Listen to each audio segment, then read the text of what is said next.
ala alihi wa sahbihi wa mawalah wa ashhadu an la ilaha illallah wahdahu la syarika lah wa ashhadu anna Muhammadan abduhu wa rasuluh sallallahu alaihi wa ala alihi wa sahbihi wa man tabi'al huda ila yaumil qiyamah.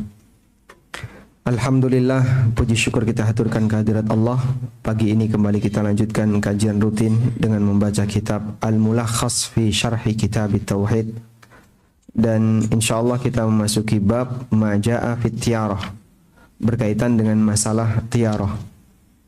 Pada pertemuan sebelumnya kita telah menyebutkan firman Allah di surat Al-A'raf ayat 131 yang menceritakan tentang akidah yang dimiliki oleh orang-orang kafir di masa Nabi Musa alaihi salatu wassalam. Allah Ta'ala berfirman, فَإِذَا جَاءَتْهُمُ الْحَسَنَةُ قَالُوا لَنَا هَذِهِ وَإِن تُصِبْهُمْ سَيِّئَةٌ يَطَّيَّرُوا بِمُوسَى وَمَن مَّعَهُ أَلَا إِنَّمَا طَائِرُهُمْ عِندَ اللَّهِ وَلَكِنَّ أَكْثَرَهُمْ لَا يَعْلَمُونَ. فَإِذَا جَاءَتْهُمُ الْحَسَنَةُ, apabila mereka mendapatkan kebaikan, rizkinya berlimpah, kemudian panennya bertambah, qalu lana hadhi, maka mereka mengatakan kami berhak untuk mendapatkan ini.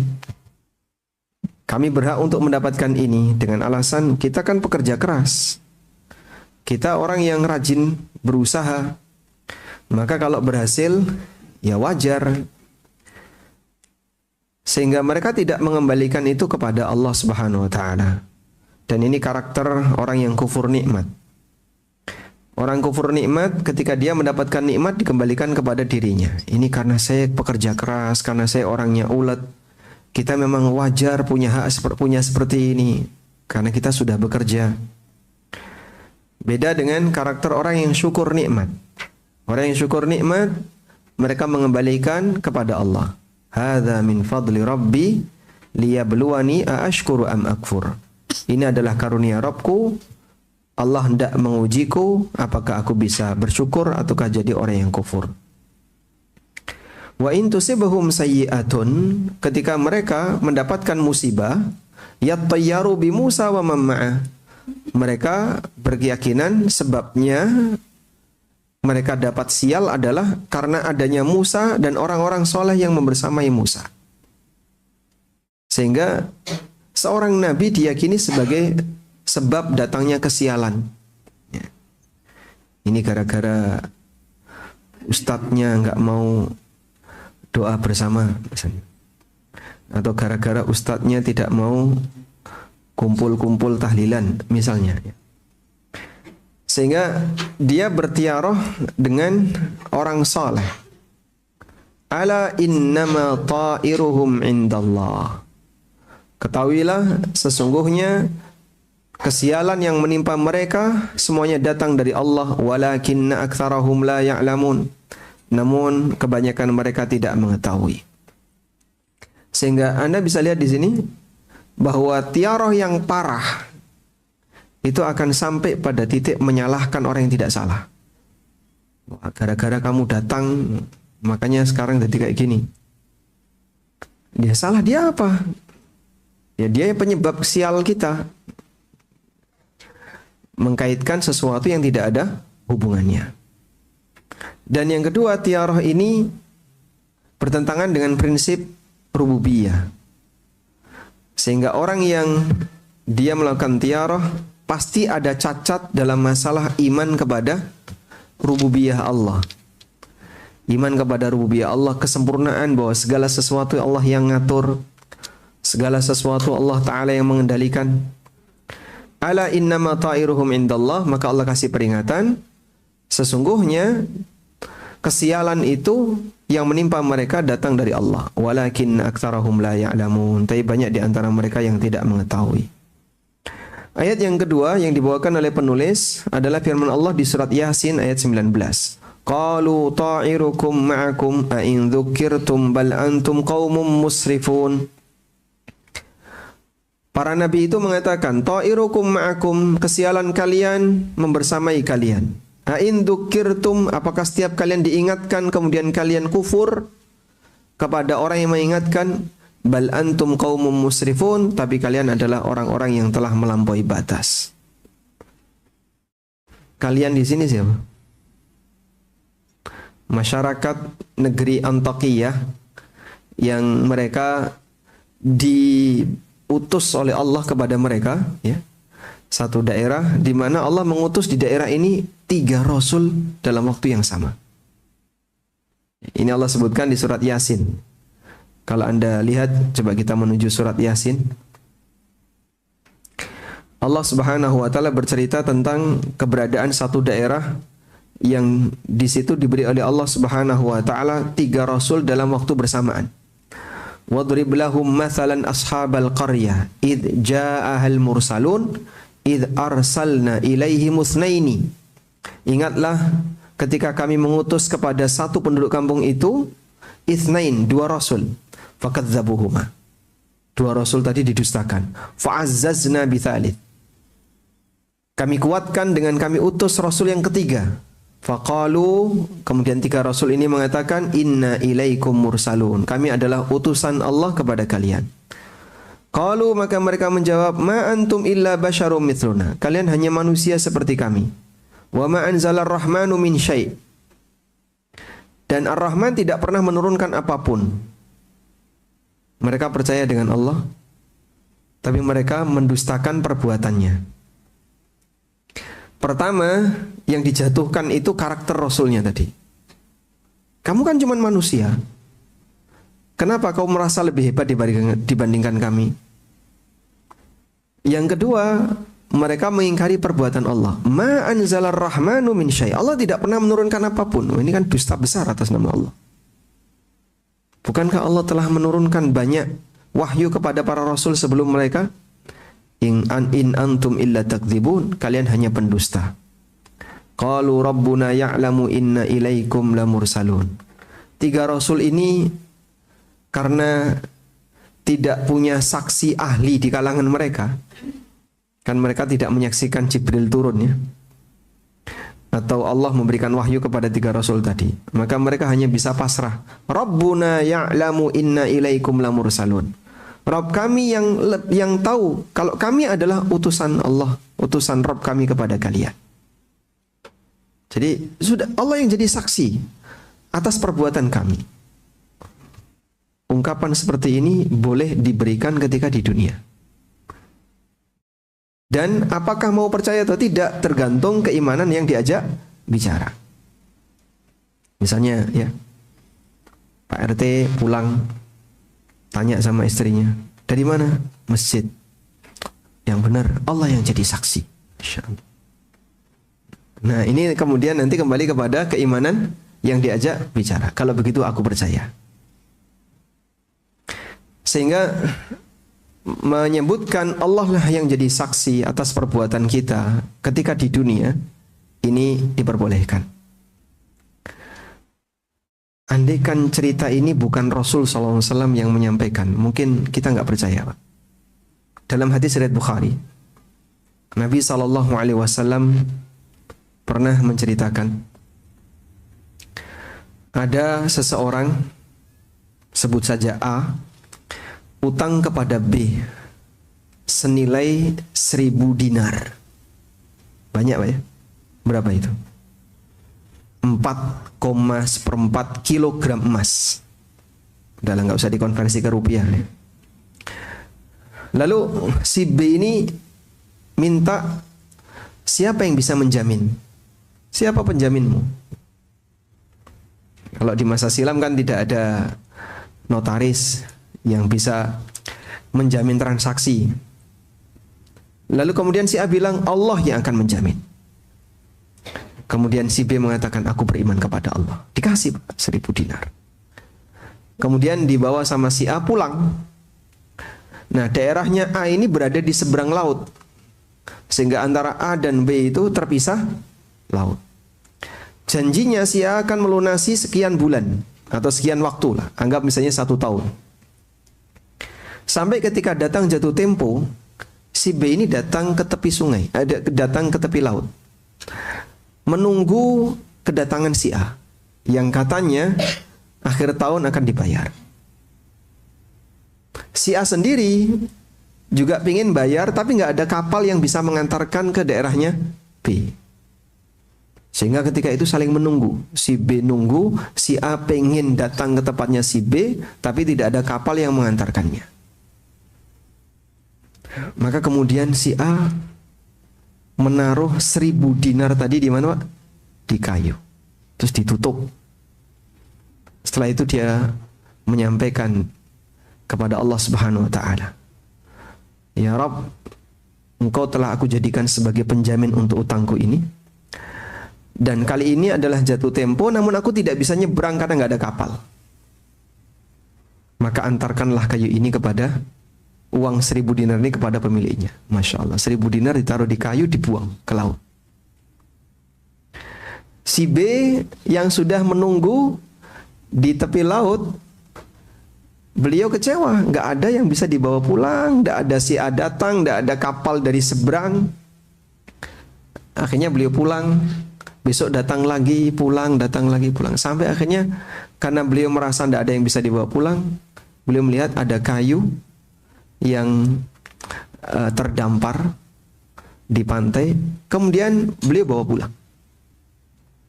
Sampai di rumah, kayu tadi dibuka, ternyata isinya 1.000 dinar. Di kesempatan berikutnya, ketika sudah ada kapal dari daerah A ke daerahnya B, A ini datang naik kapal, bawa 1.000 dinar. Untuk memastikan kalau emang kayu tadi hilang, maka dia akan bayar 1.000 dinar sebagai penggantinya. Namun karena B sudah mendapatkan 1.000 dinar, maka A tidak perlu bayar. Demikianlah iman seorang hamba ketika dia sangat percaya kepada Allah Subhanahu wa taala, sehingga saat orang itu mengatakan, "Demi Allah, aku jadikan Allah sebagai saksi," apakah diterima atau tidak kembali kepada iman lawan bicara. Qalu rabbuna ya'lamu inna ilaikum lamursalun. Kemudian 3 rasul tadi mengatakan, Allah yang tahu kalau kita adalah utusan yang Allah kirim untuk kalian. Wa ma 'alaina illal balagul mubin. Dan kami hanyalah pemberi risalah, penyampai risalah yang jelas. Qalu inna tatayyarna bikum. Maka kemudian orang-orang kafir tadi mengatakan, kami berkeyakinan sial dengan kalian.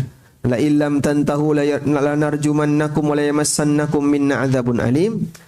Qalu ta'irukum ma'akum. Jadi ada 2 kata yang diucapkan oleh 2 orang yang berbeda. Inna tatayyarna bikum itu datang dari orang kafir. Ta'irukum ma'akum itu datang dari Rasul.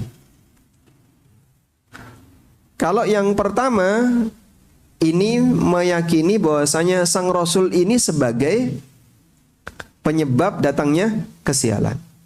Sedangkan yang kedua ini penjelasan bahwa penyebab kesialan yang sejatinya adalah maksiat kalian. Sehingga yang diucapkan oleh Rasul ini salah atau benar? Benar. Qalu ta'irukum ma'akum. Mereka mengatakan kesialan kalian ada bersama kalian karena kalian bermaksiat dengan kufur kepada para rasul. A'in dzukirtum, apakah setiap kali kalian diingatkan kemudian kalian kufur?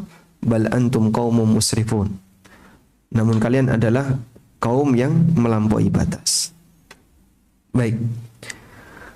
Selanjutnya kita lihat munasabatul bab li kitabit tauhid. Keterkaitan bab ini dengan kitabut tauhid. Lamma kanat at-tiyaratu naw'an min asy-syirki alladhi yunafi alladhi yatanafa ma'at tauhid. Mengingat tiarah itu salah satu di antara bentuk syirik yang bertentangan dengan tauhid. Au yanqusu kamalahu, atau mengurangi kesempurnaan tauhid. Aqadal musannifu laha hadzal baba. Maka penulis Syekh Muhammad menyebutkan satu bab dengan menyebutkan tiarah di bab ini dalam kitab Tauhid tahdziran minha, sebagai peringatan agar jangan sampai melakukan tiarah. Ma jaa fi tiarah, sekarang kita lihat makna dari kosakata. Bab tentang tiarah maksudnya adalah ancaman untuk praktek tiarah. Tiarah bentuk masdar dari kata tatayyara. yaitu at-tasya'um bisyai', berkeyakinan sial. Tasya'um itu bentuk atau kebalikan dari tafa'ul. Tasya'um kebalikan dari tafa'ul. Kalau tafa'ul itu optimis, kalau tasya'um pesimis. Bisyai' dengan sesuatu, baik yang dilihat atau yang didengar. Dengan kejadian, satu kejadian baik yang dilihat atau yang didengar. Baik. Jadi begini ya. Ada sebab, ada akibat.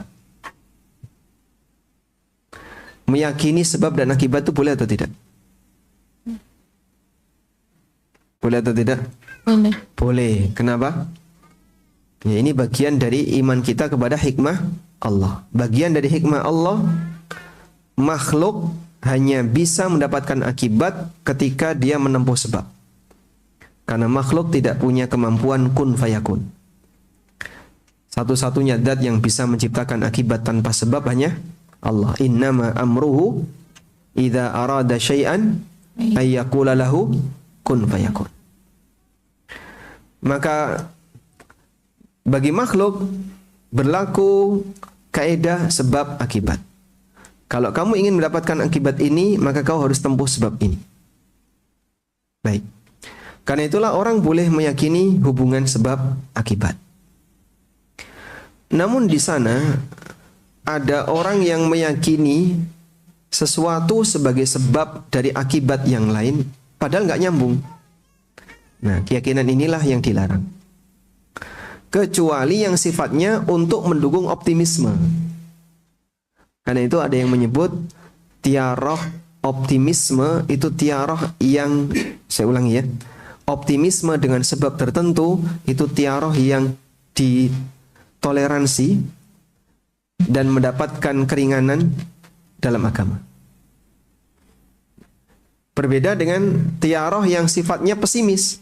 Nah, kalau ada kayak gini biasanya nanti akan datang bencana. Kalau kayak gini akan datang musibah. Itu pesimis. Kalau optimis boleh. Sehingga ada rukhsah untuk tiaroh optimis. Nabi SAW pada saat perjanjian Hudaybiyah, utusan yang dikirim oleh orang musyrikin namanya Suhail atau Sahal. Lalu Nabi SAW mengatakan, sahalallahu amrakum, Allah akan memudahkan urusan kalian. Karena yang datang ini namanya Sahal. Sehingga beliau beroptimis dengan nama orang yang datang. Padahal Sahal ini orang kafir ketika perjanjian Hudaybiyah. Demikian pula ketika seseorang memiliki nama yang baik, Nabi SAW optimis dengan namanya. Nah, optimis seperti ini boleh. Karena itu tidak diperkenankan tiaroh jika bentuknya membangun pesimis. Nah, dari sinilah kita bisa memahami kenapa tiaroh itu dilarang, karena 3 alasan. 1, tiaroh ini menyebabkan orang jadi serba pesimis. Dikit-dikit takut sial, dikit-dikit takut sial, dikit-dikit takut sial. Sehingga seorang muslim akan selalu diwarnai dengan pesimis. Oh, ini tidak boleh, nanti lambangku ini jadi sebab kualat, ini kualat, ini kualat. Sehingga dia tidak akan jadi orang yang produktif karena serba takut kualat. Anda bisa lihat ya, tidak ada manusia lebih penakut dibandingkan musyrik. Mau ngadain acara di bulan Syuro takut kualat. Mau ngadain acara di hari Sabtu Pahing, oh itu geblake simbah 1. Takut engkau ndak kualat. Ya sudah, geser ke Ahad Kliwon. Wah, Ahad Kliwon simbah 2, geblake simbah 2. Ya sudah, ganti Senin Pon. Oh, Senin Pon geblake simbah 3. Keluarga besar ya, kokean simbah. Sehingga mbahnya itu dulure 10. Simbah ini meninggal Sabtu Pahing, simbah ini Ahad Pon, simbah ini Senin Legi. Wah, kentekan dino. Orang bisa kehabisan hari. Yang kedua, Yang bermasalah dari tiara adalah meyakini sebab yang bukan sebab. Dan itu bertentangan dengan hikmah Allah. Apa hubungannya hari tanggal 1 Muharram atau bulan Muharram dengan kesialan? Tidak ada hubungannya. Semua bulan itu baik. Kemudian yang ketiga, ini adalah keyakinan yang dinyatakan Nabi SAW sebagai kesyirikan. Beliau mengatakan at-tiyaratu syirkun. Dan warisan orang-orang jelek di masa silam seperti Fir'aun dan bala tentaranya. Kemudian masyarakat negeri Antokiyah yang mereka kufur kepada 3 rasul yang diceritakan oleh Allah di surat Yasin. Mereka semuanya punya keyakinan tiara. Berarti turun-temurun orang musyrikin itu punya keyakinan tiara. Ala adatu tanbih. Kata untuk memberi peringatan. Enggak demikian. Innama adatu hasrin. Kata yang digunakan untuk membatasi.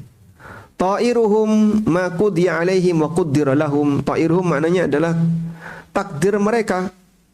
Indallah, ada sisi Allah. Ai innama ja'ahumus sya'mu min kibalihi wa bihikamihi al-kauni al-qadari. Bisa babi kufrihim wa takdzibihim bi ayatihi wa rusuli.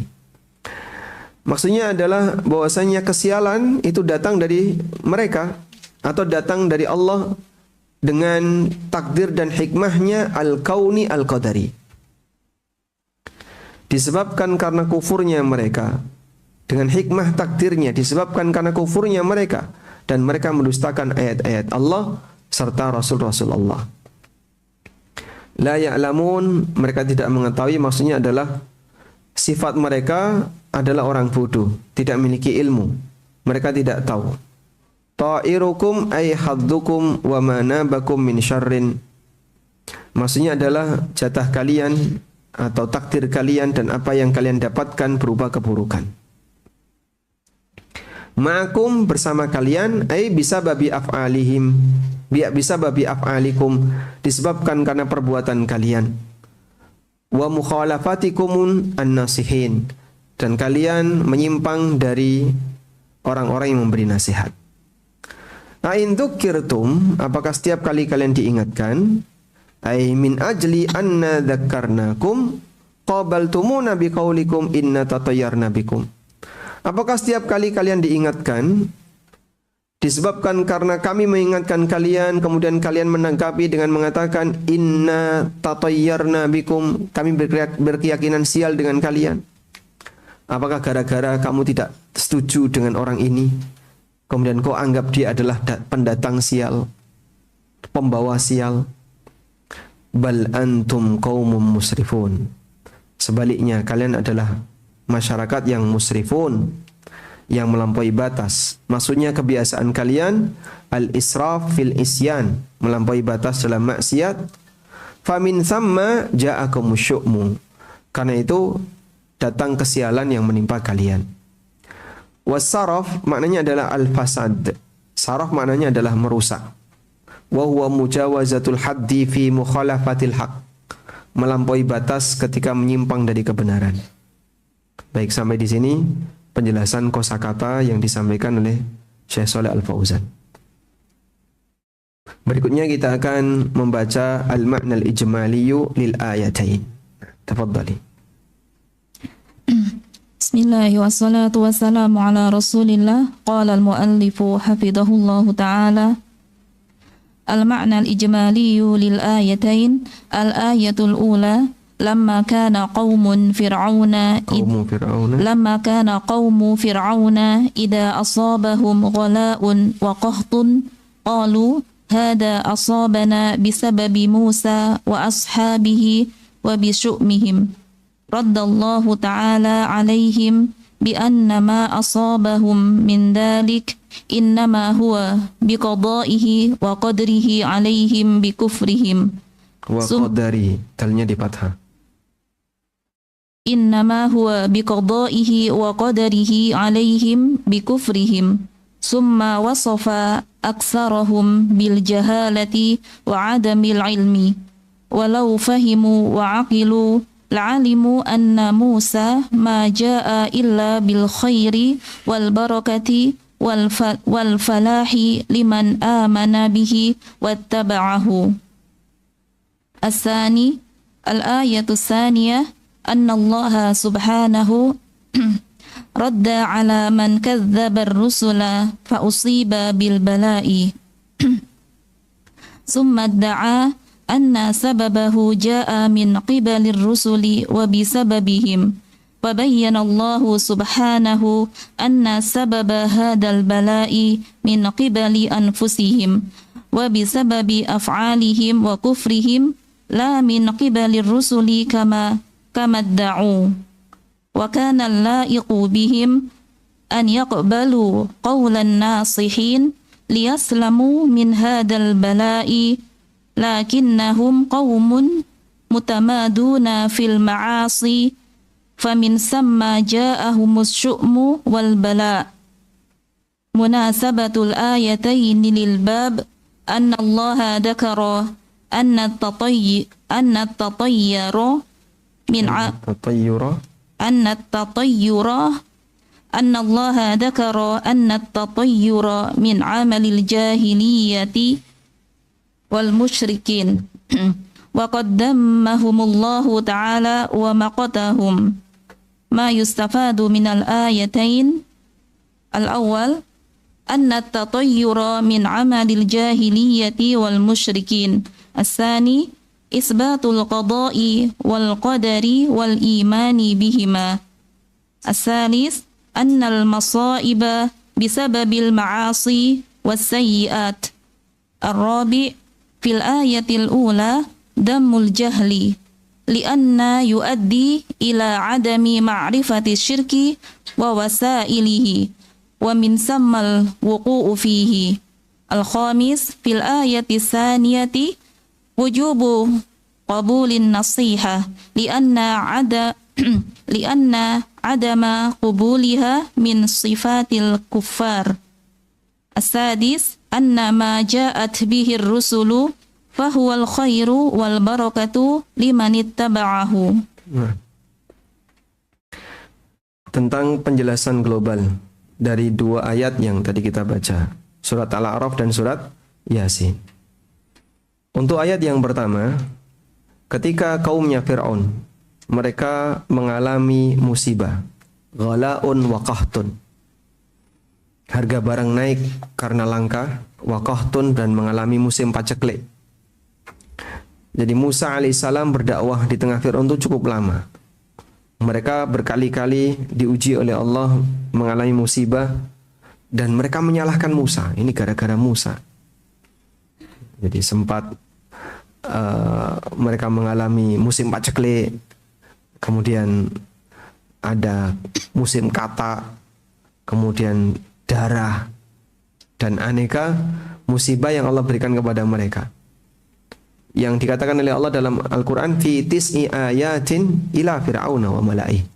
9 tanda kuasaku, 9 tanda kuasa Allah yang ditunjukkan kepada Fir'aun dan bala tentaranya.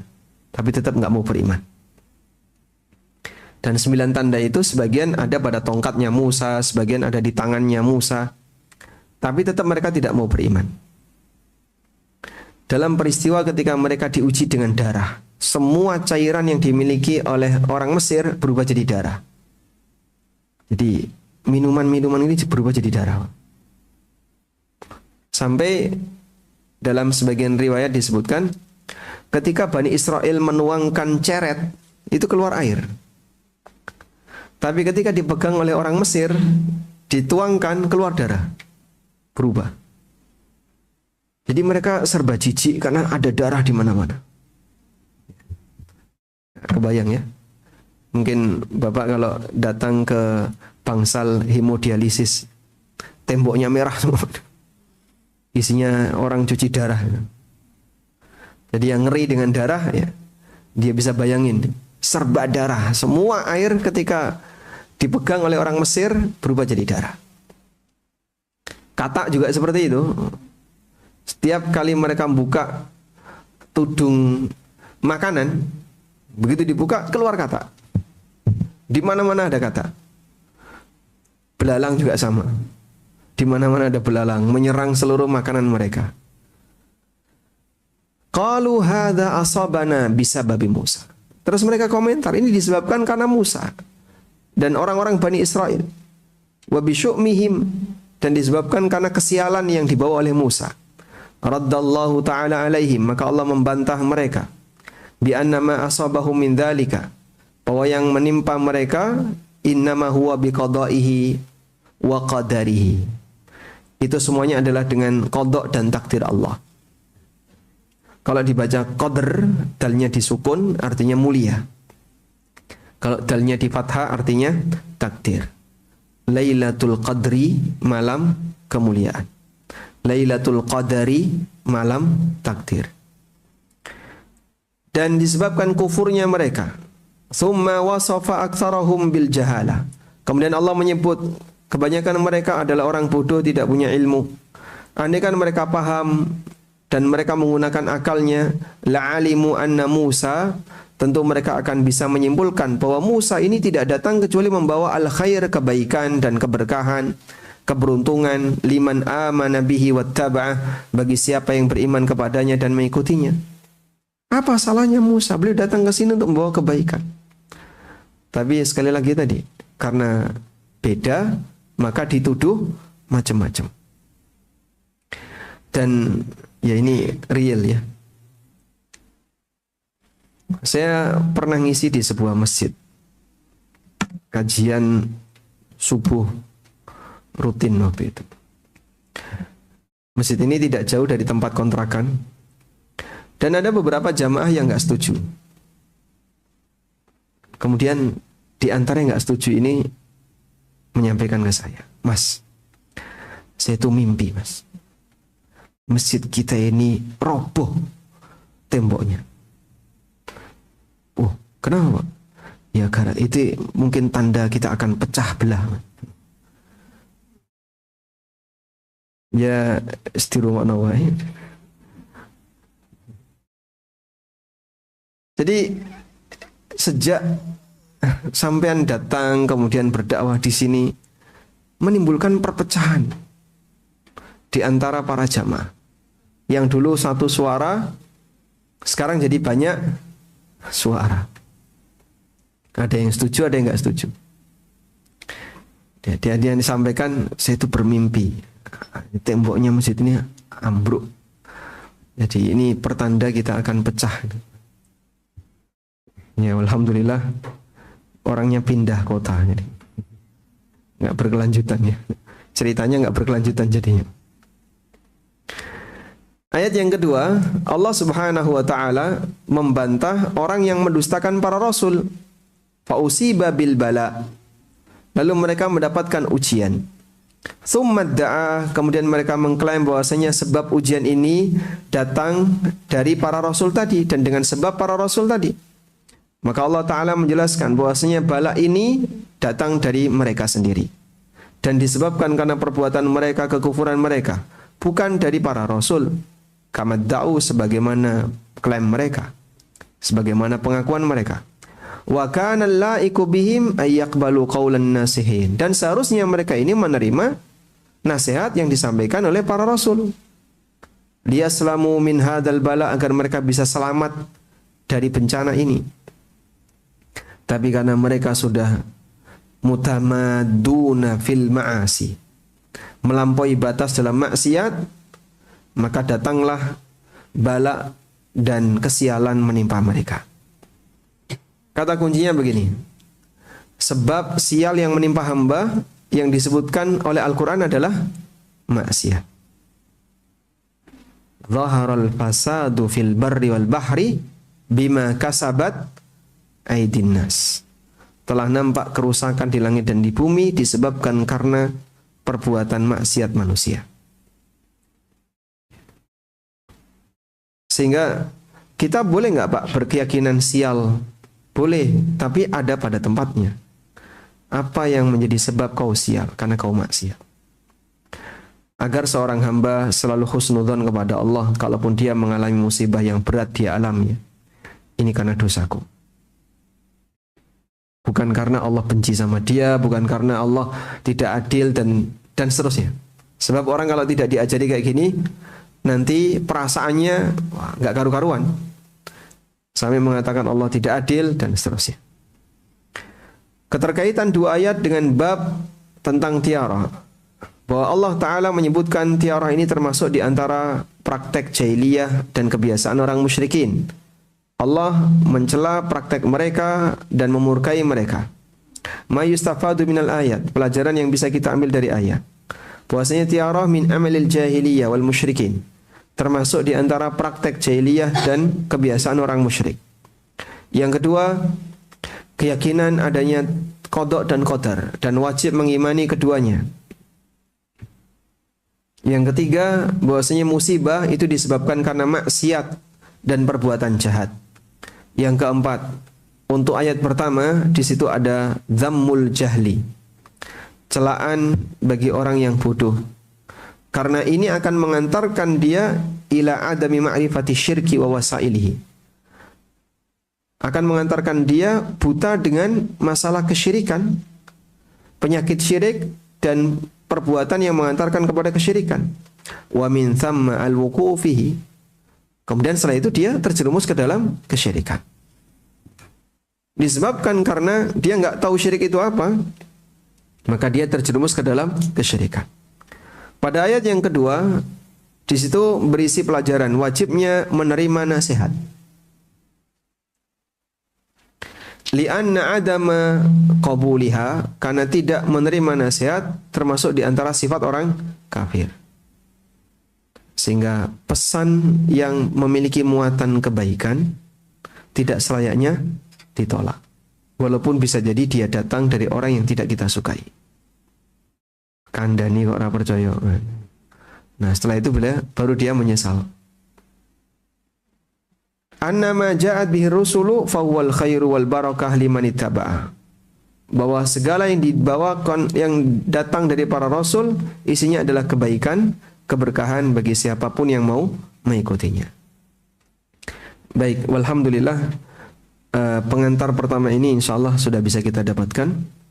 Intinya adalah bahwa tiarah ini kebiasaan buruk orang kafir dan musyrikin, orang jahiliyah sejak masa silam. Di zaman Fir'aun ada, kemudian orang-orang kafir yang diceritakan oleh Allah di surat Yasin juga terjadi. Dan ini disebabkan karena kebodohan mereka terhadap masalah tauhid. Selanjutnya, penulis membawakan dalil yang kedua.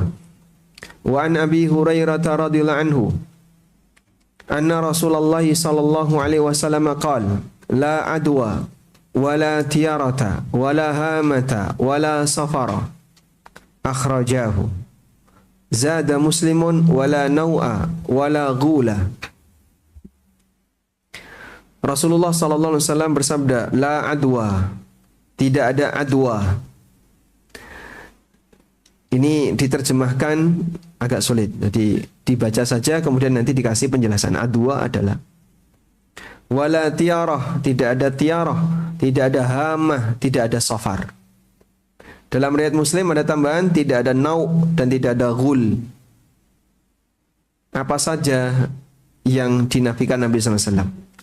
Pertama, la di sini ada dua kemungkinan makna. Bisa la nafiyah, bisa juga la nahiyah. Bisa la yang artinya tidak ada, bisa la yang artinya jangan. Kalau diartikan jangan, la adwa, jangan meyakini adanya adwa. Wala tiarah, jangan meyakini adanya tiarah. Atau tidak boleh ada adwa, tidak boleh ada tiarah, tidak boleh ada keyakinan safar, tidak boleh ada keyakinan tentang hama.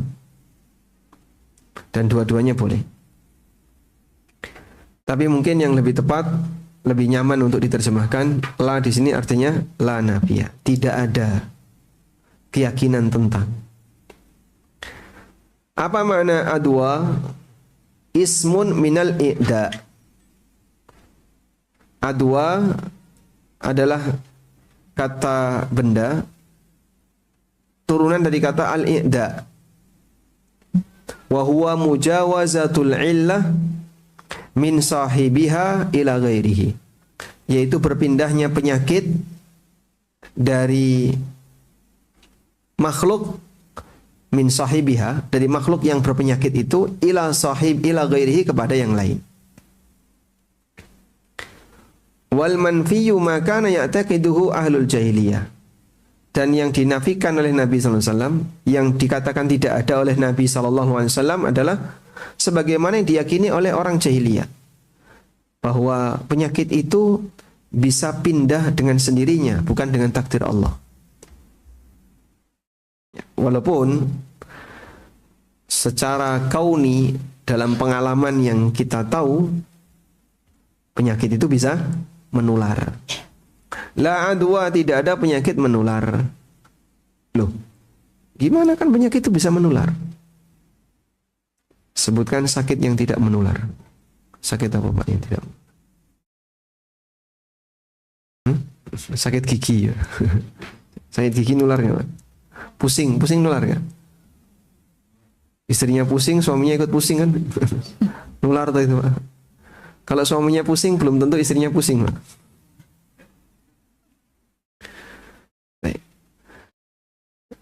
Orang jahiliyah meyakini setiap penyakit bisa pindah ke makhluk yang lain dengan sendirinya, bukan dengan takdir Allah. Nah, itulah yang diingkari Nabi sallallahu alaihi wasallam. Bahkan kadang jauh saja disalahkan. Oh, kok kamu sakit kayak gini? Oh, itu pasti gara-gara suku itu yang kena penyakit kayak gini. Padahal jauh sekali. Sampai mereka meniadakan takdir Allah Subhanahu wa taala. Wala tiarah, tidak ada tiarah, yaitu berkeyakinan sial. Bituyur wal asma wal alfad wal biqa wal ashkhas, baik karena burung atau karena nama. Wah, namamu siapa? Namanya apa misalnya? Namanya siapa? Namanya nama yang mengandung makna yang enggak baik. Oh, makanya loro-loronan. Kabotan jeneng. Keberatan nama. Wal alfad, atau kalimat-kalimat tertentu. Dia tadi ngomong apa ya? Kayak gini. Wah, itu nanti lambang sial. Atau tempat tertentu. Wal biqa, wal ashkhas, atau sosok tertentu. Wala yahtamilu an takuna nafiyatan aw nahiyatan wan nafyu ablaq. Dan bisa kita pahami inilah nafiyah, la di sini, wala, dan kata la di sini yahtamilu ay an takuna nafiyah, bisa bermakna la nafiyah atau la nahiyah yang tadi Pak. Bisa maknanya tidak ada, bisa maknanya jangan. Tapi nafiyah ablaq, lebih kuat maknanya. La hamah, tidak ada hamah. Mimnya tidak disukun, mimnya tidak ditasydid, takhfifil mim. Hamah adalah albumah, burung hantu. Kanu yatasya'amuna biha, yang mereka berkeyakinan sial dengan burung hantu tadi. Bentuknya gimana? Kalau ada rumah dihinggapi burung hantu, berarti nanti isi rumah itu akan ada yang mati. Kalau dulu burung apa Pak? Orang Jawa itu burung gagak. Wah, ono gagak menclok nang omahe Paijo. Mesti arep ono sing mati. Yang benar semuanya pasti akan mati. Faja'al haditsu bi nafsi dzalika wa ibtalihi. Maka hadis ini meniadakan keyakinan kayak gitu. Enggak benar itu. Wala safara, dan tidak ada safar. Coba di sini lihat. Qila al-muradu bihi, ada yang mengatakan safar di sini maksudnya adalah hayyatun takunu fil batni. Ulat yang ada di perut. Tusibul masyiyah wan nas, yang bisa menyerang binatang dan manusia. Yaz'umuna annaha asyaddu adwa minal jarab. Mereka mengira, mereka meyakini bahwasanya penyakit ini lebih kuat menularnya daripada kudis. Kalau ada shofar ini gampang menular. Faja'al haditsu binafi hadza za'am. Hadis ini menjelaskan enggak ada kondisi seperti itu. Wa qila al-murad, dan ada yang mengatakan maksudnya adalah bulan Safar, di mana mereka berkeyakinan sial dengan bulan Safar. Faja'al haditsu bi ibtali dzalik. Maka hadis ini membatalkan keyakinan tadi. Keyakinan sial orang jahiliyah di 2 bulan, Safar dan Syawal. Kalau Syawal itu khusus pernikahan, pantangan nikah bulan Syawal. Dari kata syalatin naqah, onta betina itu syalat. Syalat artinya menaikkan ekornya untuk mengusir onta jantan yang mau kawin. Sehingga karena ontanya nggak mau kawin, manusianya ikut-ikutan. Maka nikah di bulan Syawal itu pantangan, sebagaimana onta tidak mau kawin di bulan Syawal. Sehingga nikah di bulan Syawal yang dilakukan oleh Rasulullah SAW, seperti keterangan Aisyah radhiyallahu anha, beliau dinikahi Nabi SAW di bulan Syawal dan kumpul dengan Nabi SAW di bulan Syawal. Lalu Aisyah radhiyallahu anha kalau menikahkan wanita di sekitarnya dipilihkan bulan Syawal. Kemudian Aisyah mengatakan, wa ayyu nisa'in Nabi sallallahu alaihi wasallam ahdha minni. Siapa istri Nabi sallallahu alaihi wasallam yang lebih berbahagia dan lebih beruntung dibandingkan aku? Beliau banggakan itu untuk membuktikan, ini loh, saya nikah bulan Syawal yang kata orang ciloko kita bahagia. Makanya kalau mengamalkan sunnah seperti ini di tempat kita, kalau dilihat dari ilahnya adalah nikahnya di bulan Muharram. Sehingga mungkin diawali dari kampung sawu ya. Kalau ngadakan hajatan pas kan bulan Suro. Loh toh cerai tenan. Wah, itu nanti malah dititani oleh masyarakat ya. Wala nau'a, dan tidak ada nau'. Akan ada penjelasan tersendiri di bab tentang ini insyaallah. Wala ghul, tidak ada ghul. Al-ghul adalah jenis jin atau setan, genderuwo. Bahasa Arabnya ghul. Yaz'umuna annaha tudilluhum 'anit tariq wa tuhlikuhum. Orang jahiliyah punya keyakinan genderuwo ini, ghul ini bisa menyesatkan manusia di jalan. Wa tuhlikuhum, dan membunuh mereka. Faja'al haditsu bi ibtali dzalik. Hadis ini kemudian membatalkan keyakinan kayak gini. Wa bayanu annaha la tastati'u an tudilla ahadan au tuhlikahu. Dan menjelaskan bahasanya genderuwo tidak bisa punya kemampuan seperti ini, atau mematikan orang, membunuh orang. Sehingga jin itu ada, tapi orang takut jin gara-gara ada keyakinan genderuwo seperti ini, tidak boleh. Ini kalau di zaman kita takut genderuwo di kuburan ya. Jangan lewat kuburan, nanti ada genderuwo. Baik, terus gimana ini Pak? Semua keyakinan ini berangkat dari mitos, dan tidak boleh meyakini sesuatu karena alasan ideologi kecuali dari satu, wahyu. Kalau meyakini sesuatu bukan karena alasan ideologi, tapi karena realita di lapangan, boleh enggak? Boleh. Misalnya, saya meyakini air ini air ini bening. Ya, iya kan, saya lihatnya bening. Air ini suhu air itu berapa? 20 ya. Air ini suhunya 20 derajat. 22 atau berapa ini? Karena dia suhu normal air. Boleh, sebab kita meyakini sesuatu yang terbukti secara empiris melalui indera manusia atau melalui pengalaman yang dialami oleh manusia. Tapi kalau orang meyakini sesuatu karena latar belakang ideologi, Ya. Yang kalau di tempat kita ya jarene ngene. Kok kamu tahu kalau di kuburan tuh banyak genderuwo? Oh, jarene wong tua di sini. Jarene. Ini semuanya nggak boleh. Akidah al-jariniyah, akidah yang bersumber dari jarene dan jarene ini hukumnya harus dihapuskan. Baik, kita selesaikan al-ma'na al-ijmali lil hadits. Tafadhali.